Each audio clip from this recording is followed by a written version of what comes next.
Hi beautiful hearts, this is Ronnie and you are watching Ronzer. നമ്മളിന്ന് സംസാരിക്കാൻ പോകുന്ന ആട് 3 കുറിച്ചിട്ടാണ്. ഈ ഒരു വെക്കേഷൻ ടൈമിൽ ഫാമിലി ആയിട്ടും ഫ്രണ്ട്സുമായിട്ടും അടിച്ചു പൊളിച്ച് കാണാൻ പറ്റിയൊരു മൂവിയാണ് ആട് 3. ആദ്യത്തെ ഒരു ഫസ്റ്റ് ഹാഫ് കുറച്ച് ലാഗാണേലും പിന്നീട് സെക്കൻഡ് ഹാഫ് ഒരു രക്ഷയില്ലാതെ പോകുന്നുണ്ട് മൂവി.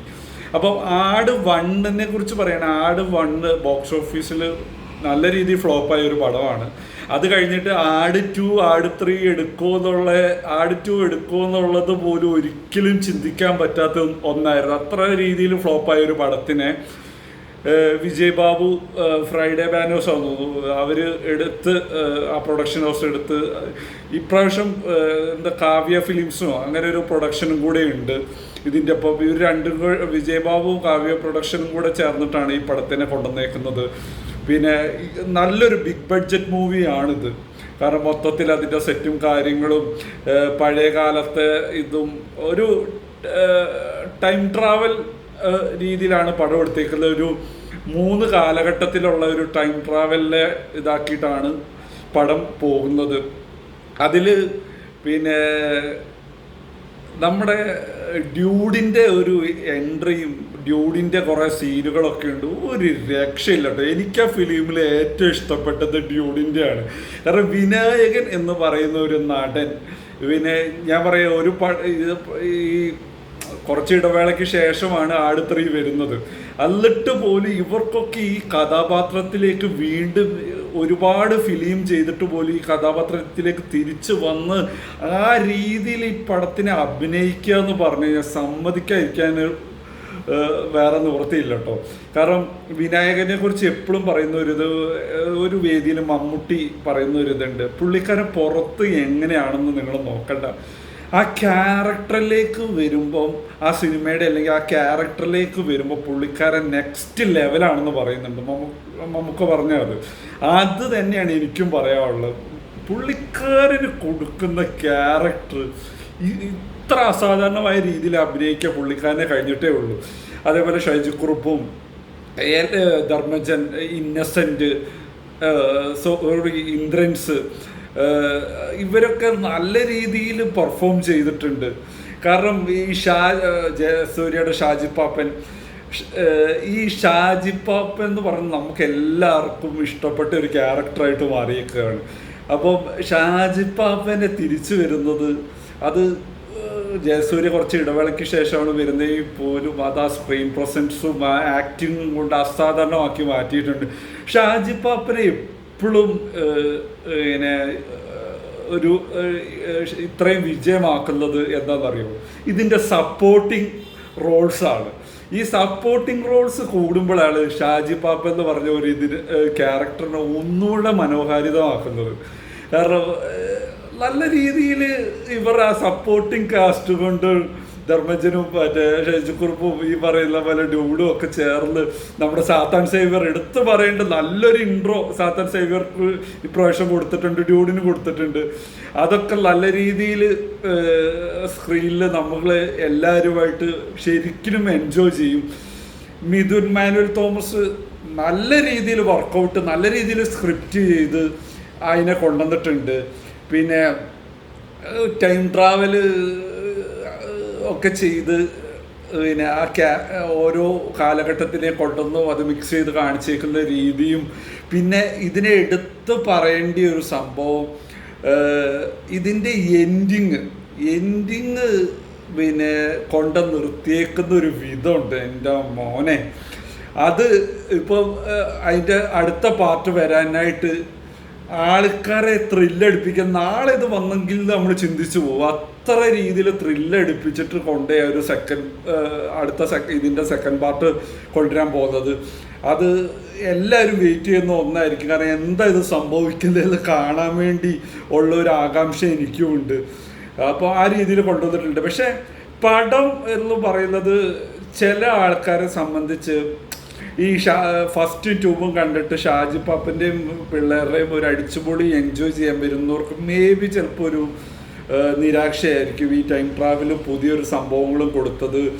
അങ്ങനെ ഒരു ഇത് ഇത് ചിലപ്പോൾ ഉണ്ടാവും. ഒരു സയൻസ് ഫിക്ഷനെ പിന്നെ അവരുടെ ആ കൊണ്ടുവന്നേക്കുന്ന കൺസെപ്റ്റൊക്കെ കൊള്ളാം, പക്ഷേ അതിൽ ചില ഡ്രോബാക്കുകൾ.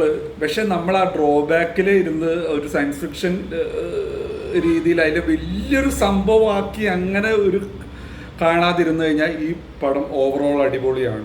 പക്ഷേ എന്നെ സംബന്ധിച്ച് എൻ്റെ പേഴ്സണൽ ഒപ്പീനിയൻ മാത്രമാണ് കേട്ടോ. എനിക്ക് വിഷ്വൽ വൈസും ബാക്കി കൺസെപ്റ്റ് വൈസൊക്കെ ഈ പടം മുന്നിട്ട് തന്നെ നിൽക്കുന്നുണ്ട്. പക്ഷേ ഒരു പടം ആട് സീരീസിൽ ഏത് പടമാണ് കൂടുതൽ ഇഷ്ടപ്പെട്ടതെന്ന് എന്നോട് ചോദിച്ചത് ഞാൻ ആട് 2 എന്നേ പറയുള്ളൂ. കാരണം ഞാനത് തിയേറ്ററിൽ നന്നായിട്ട് എൻജോയ് ചെയ്ത ഒരു പടമാണ്. പിന്നെ അപ്പോൾ അതിൻ്റെ കുറച്ച് എലമെൻറ്റ് മിസ്സിങ് ഉണ്ട്. പക്ഷേ എന്ന് കരുതി പടം മോശമെന്നല്ല. പടം 3ലേക്ക് വന്നപ്പോൾ അവരുടെ വേൾഡ് അത് റീക്രിയേറ്റ് ചെയ്ത വിധമൊക്കെ അടിപൊളിയായിട്ട് അതിലെ പഴയ ഒരു കാലഘട്ടത്തിലേക്ക് കൊണ്ടുപോകാനും അതേ ക്യാരക്ടറിനെ വെച്ച് കൊണ്ടുപോകാനും ഒക്കെ എടുത്ത് പറയേണ്ട ഒരു മികവ് തന്നെയാണ്. അപ്പോൾ അതിൻ്റെ അകത്ത് ചില എലമെൻറ്റ്സ് ആ ഫ്യൂച്ചറിലേക്കുള്ള എലമെൻറ്റ്സൊക്കെ കാണിച്ചു വെച്ചേക്കുന്ന ഒരു രീതിയുണ്ട്. അത് ഭയങ്കര നല്ല രീതിയിൽ അവരെടുത്തിട്ടുണ്ട്. നമ്മളൊരു ഫ്യൂച്ചർ എങ്ങനെയായിരിക്കും എന്നുള്ള അത്രയും ഒരു വേറെ നെക്സ്റ്റ് ലെവലിൽ ആ രംഗങ്ങളും ഒക്കെ എടുത്തു വെച്ചിട്ടുണ്ട്. അത് കൂടാതെ എനിക്കിതിൽ വേറെ ഇഷ്ടപ്പെട്ട ഒരു കാര്യം എന്ന് പറഞ്ഞു കഴിഞ്ഞാൽ നമ്മുടെ വൈറ്റ് സ്കിൻസ് അതിലൊരു ലേഡീനെ കൊണ്ടുവന്നിട്ടുണ്ട്. ഒരു വില്ലൻ പോലെ നമുക്ക് തോന്നിക്കുന്ന ഒരു ക്യാരക്ടറിൽ. അതൊക്കെ ആ പുള്ളിക്കാരത്തിയുടെയൊക്കെ ഫൈറ്റും അതിൻ്റെ ഫൈറ്റിംഗ് സീക്വൻസും പിന്നെ ആ സ്ക്രീൻ പ്രസൻസൊക്കെ നെക്സ്റ്റ് ലെവലാക്കിയിട്ടുണ്ട്. അതെനിക്ക് ഇഷ്ടപ്പെട്ട ഒരു ഇതാട്ടോ. കാരണം ഇപ്പം ഈ ഒരു ആട് 3 പുതിയൊരു പ്രമേയം കൊണ്ടുവന്നപ്പം അതിൽ ആ ഒരു എലമെൻ്റ് എനിക്ക് നന്നായിട്ട് ഇഷ്ടപ്പെട്ട ഒരു ഇതാണ്. അതേപോലെ എനിക്ക് ഫുക്രുവിൻ്റെ ക്യാരക്ടർ കുറച്ച് മിസ്പ്ലേസ് ആയ പോലെ തോന്നുന്നുണ്ട്. എനിക്ക് അത്ര എന്തിനാണ് ഇങ്ങനെ ഒരു ക്യാരക്ടറിനെ കൊണ്ടുവന്ന് ഇതാക്കിയെന്നുള്ളൊരു ഇതെനിക്ക് തോന്നിയിട്ടുണ്ട്. പക്ഷേ ബാക്കിയുള്ള ഓവറോൾ അതേപോലെ ബാക്ക്ഗ്രൗണ്ടും ആടിൻ്റെ ആ തീം സോങ് അതൊക്കെ ആ തീം സോങ്ങൊക്കെ തിയേറ്ററിൽ വരുമ്പോൾ നമ്മൾ ശരിക്കും എൻജോയ് ചെയ്യും. ആ രീതിയിൽ അതിൽ എടുത്തു വെച്ചിട്ടുണ്ട്. ഷാജിപ്പാപ്പന് പിള്ളേർ പൊളിച്ചടുക്കി. കാരണം ഇതിനെ നമ്മൾ ലോജിക്കൽ പരമായിട്ട് അങ്ങനെയാണല്ലോ ആട് 1 ആട് 2 നമ്മൾ ലോജിക്കൽ പരമായിട്ട് കാണുന്ന ഒരു മൂവി അല്ലത്. കുറേ ഇവരുടെ വേൾഡിലുള്ള കുറേ പൊട്ടത്തരങ്ങളും ഇതും കണ്ട് ചിരിക്കാൻ പറ്റിയൊരു ഇതായിട്ടാണ് എനിക്ക് തോന്നിയത്. പക്ഷേ ഒരു കോമഡി എലമെൻറ്റ്സ് എന്നുള്ള നിലയിൽ എൻ്റെ മാത്രം പേഴ്സണൽ ഒപ്പീനിയനുള്ള എനിക്ക് അത്രയൊരു ആട് 2 അത്ര ഇഷ്ടപ്പെട്ടില്ല. കാരണം കോമഡി പല ഭാഗത്തും നമ്മൾ ചിരിക്കാൻ വേണ്ടി കഷ്ടപ്പെട്ട് ഇതാക്കിയ പോലെ കുറച്ച് എലമെൻറ്റ്സ് തോന്നാറുണ്ട്. പക്ഷേ നേരെ മറിച്ച് നമ്മളൊരു ഫാമിലി ഫ്രണ്ട്സുമായിട്ട് പോയി പഴയ ക്യാരക്ടറൊക്കെ പറഞ്ഞ് തിയേറ്ററിൽ എൻജോയ് ചെയ്യാൻ പറ്റുകയാണെങ്കിൽ അതൊരു അടിപൊളിയാണ്. അങ്ങനെ ഈ പടത്തിന് നമുക്ക് കാണാൻ പറ്റുള്ളൂ. പിന്നെ സ്റ്റാൻഡേർഡ് വൈസ് ഫസ്റ്റ് 2 വെച്ച് കമ്പയർ ചെയ്യുമ്പോൾ ഔട്ട്സ്റ്റാൻഡിങ് എന്ന് വേണം നമുക്ക് പറയാം കേട്ടോ.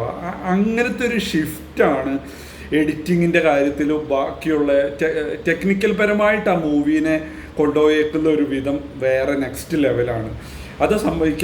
അത് പറയാതിരിക്കാനായിട്ട് നമുക്ക് പറ്റത്തില്ല. കാരണം അത്ര രീതിയിൽ അതിൽ ചെയ്തു വെച്ചിട്ടുണ്ട്. പക്ഷേ ഈ പറയുന്ന പോലെ ഒരു ആഡ് 2 കുറച്ചൊരു ഷാജിപ്പാപ്പൻ്റെ ആ ടീം ആ ഒരു വേൾഡ് എക്സ്പെക്റ്റ് ചെയ്യുന്നവർക്ക് കുറച്ചൊരു നിരാശ തോന്നും. ഇതൊരു വേറെ ഒരു ടൈം ട്രാവൽ സ്റ്റോറി ആയതുകൊണ്ട് ഒരു സയൻസ് ഫിക്ഷൻ രീതിയിലാണല്ലോ അതിൽ എടുത്തു വെച്ചേക്കുന്നത്. അങ്ങനെ ഒരു ഇത് വെച്ച് നോക്കുകയാണെങ്കിൽ ഒരു നെക്സ്റ്റ് ലെവലാണ്. അത് കൂടുതൽ നമുക്ക് ഇഷ്ടപ്പെടാൻ പോകുന്നത് എനിക്ക് തോന്നുന്നു ആ റൈറ്ററും പിന്നെ അത് കൊണ്ടുവന്ന് പോയ രീതിയിലൊരു അടുത്ത ഒരു പടത്തിലായിരിക്കും നമ്മളത് റിയലി എനിക്ക് തോന്നുന്നു ഈ സസ്പെൻസും കാര്യങ്ങളൊക്കെ എന്താ നടക്കുന്നതെന്നൊക്കെ അറിയാനുള്ള ത്രില്ല് കൂടുതൽ എൻജോയ് ചെയ്യാൻ പോകുന്നത് അതിൻ്റെ അടുത്ത പാർട്ടായിരിക്കും. അടുത്ത പാർട്ടിന് വേണ്ടി ഞാനും കട്ട വെയിറ്റിംഗ് ആണ്.